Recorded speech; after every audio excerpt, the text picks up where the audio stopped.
ครบหอบหนึ่งครบหอบ1 ปี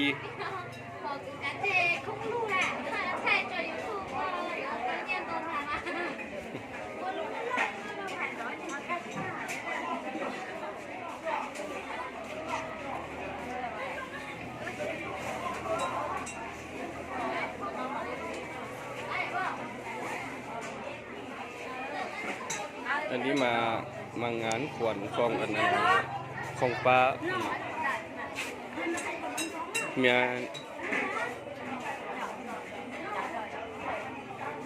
เป็นยังไงแซ่บบ่ขี้มือเมีย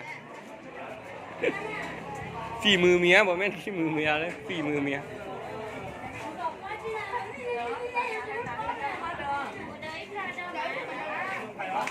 เฮ้ยเบิ่งแม่นี่นะโอ้มัดเทมัดมาจนหายใจบ่ได้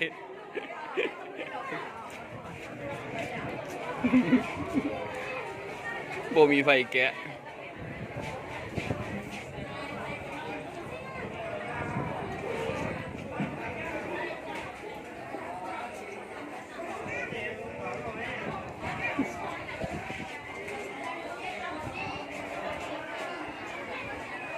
อันนั้นแผนกปิ้งอันนั้นแผนกซอยงานนี้กินนี่มางาน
นี่เป็นอีกงานนึง